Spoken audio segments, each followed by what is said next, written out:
કહેવાય કે શરૂઆતના સમયમાં ડાયાબિટીસ જો તમારું 7 HbA1c 7 ની આસપાસ રહે તો કિડનીની બીમારી થવાની શક્યતા 25 થી 30% ઘટી જાય જો શરૂઆતમાં કંટ્રોલમાં રહે. જે દર્દી ભૂલ કરે છે ને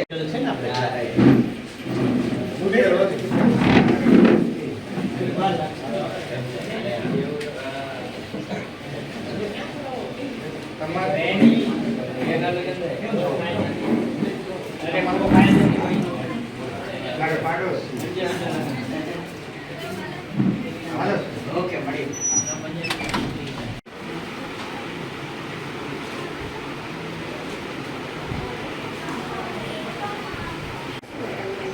તો બેન અહીંયાથી એક લાઈટ તો છે ભાઈ બધી આપજો ના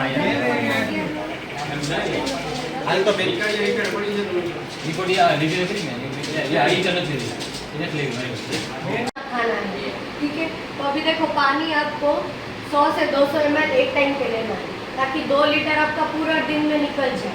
वरना आप एक ही टाइम में 500 ml पानी पी जाओगे तो जब गली हुई सब्जी रहती है ना उसको आपको तड़का देना ताकि उसमें का जितना भी पोटेशियम है वो पानी के साथ पूरा बाहर निकल जाए. ठीक है. फिर उसके बाद अभी वर्जित क्या है, ज़्यादा पोटेशियम वाले फल मतलब केला आता है उसमें, संतरी मौसमी आती है, ये सब नहीं लेना है. ठीक है. और ज़्यादा नमक वाले पदार्थ मतलब चिप्स पैकेट જે લોકોનો નંબર વાર છે એ આ રૂમમાં આવી જાય ડાયટેશન માટે.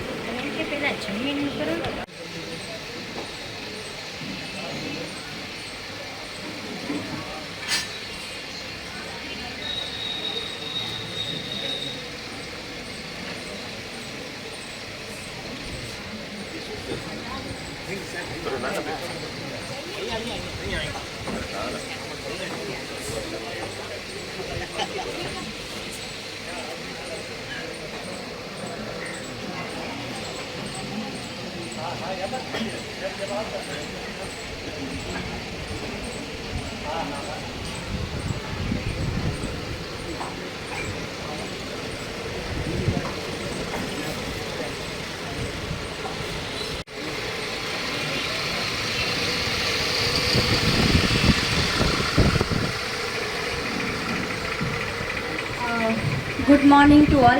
જય શ્રી કૃષ્ણ.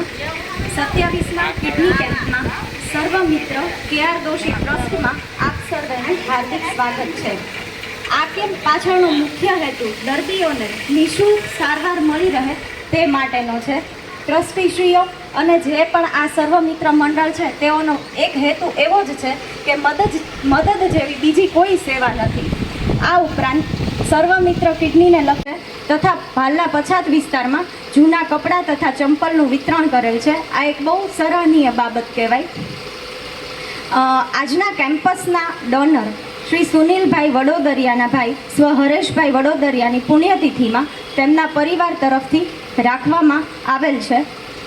મહેમાનોનું શબ્દગુચ્છ વડે સ્વાગત કરતા ડોનર હરેશભાઈના વાઇફ નીલાબેન, સુનિલભાઈ, સંતોષભાઈ કામદાર, ગિરીશભાઈ શેઠ, ભરતભાઈ કિકાણી, ભૂપતભાઈ મોરી, ડૉક્ટર નીલવ શાહ, ડૉક્ટર જય ભટ્ટ, ડૉક્ટર મૈત્રી શાસ્ત્રી, ડૉક્ટર રેણુકા સિબ્બલ, ડૉક્ટર જયમીનભાઈ, આ બધાનું કેમ્પમાં હાર્દિક સ્વાગત.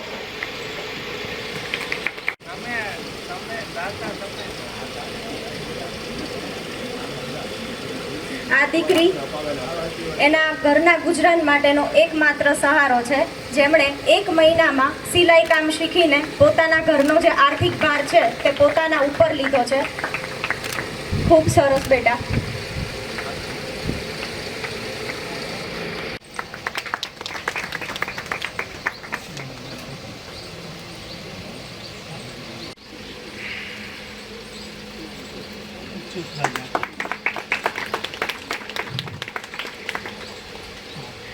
અચ્યુતભાઈ મહેતાનું સ્વાગત પરેશભાઈ કરશે.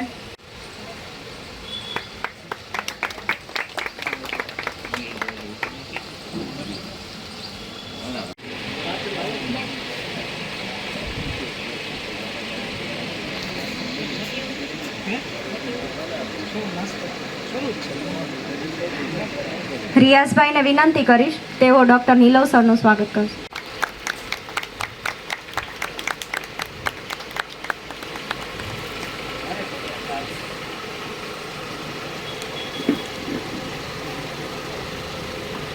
કરિશ્માબેનને વિનંતી કરીશ, તેઓ જયમીન સરનું સ્વાગત કરશે.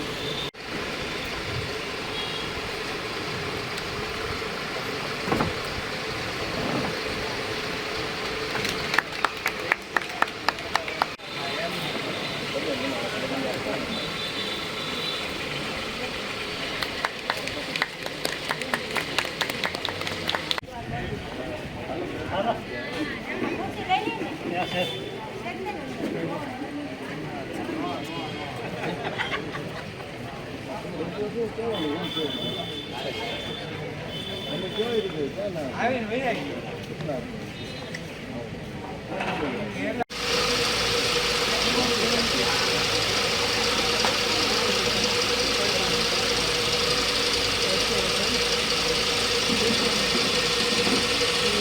મારું આમાં કશું નથી.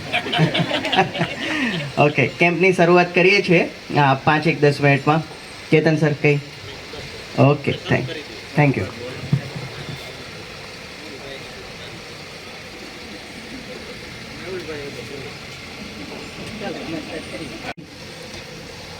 છેલ્લા ઘણા સમયથી અમે જોઈ રહ્યા છીએ કે કિડનીના દર્દી વધતા જાય છે. તમારી આસપાસ જેની શરૂઆત થતી હોય, જેને ટાળી શકાય એવા દર્દીઓને ખુદ જાગૃતિ તમારે જ ફેલાવવી પડશે.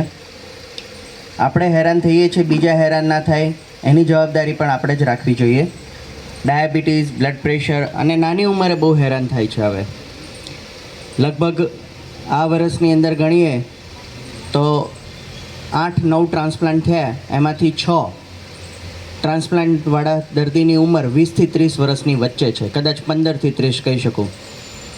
એટલે મોટી ઉંમરે બીમારી સ્વાભાવિક હતી, નાની ઉંમરે જે વધતી જાય છે અને તેમાં પણ અજ્ઞાનતા જે કારણરૂપ છે એ જોઈને બહુ દુઃખ થાય છે. એટલે આપણી આસપાસ જે બી દર્દી હોય, જે ડાયાબિટીસ, બીપી કે કોઈ પણ લક્ષણોથી પીડાતું હોય, તો એટલીસ્ટ સરકારીમાં પણ જઈને એ સ્ક્રીનિંગ કરાવી શકે અને તાત્કાલિક કેમ્પમાં લઈને આવો. કેમ્પમાં બધું જ ફ્રી છે. અમને બસ એવું જ છે કે બીમારી આગળ વધે એ પહેલાં અટકાવીએ તો અમને પણ એનો આનંદ થાય. એકવાર ડાયાલિસિસ પર ગયા પછી એની રિવર્સિબિલિટી પોસિબલ નથી. એ પર ના જઈ શકે એ જ કરવામાં વધારે સારું રહે. સુનિલભાઈ દરેક વખતે ઓલમોસ્ટ જોઉં છું ચીફ ગેસ્ટમાં હોય અને એમનો ખૂબ ફાળો રહ્યો છે, એટલે થેન્ક યુ સો મચ. અને અમે એવી આશા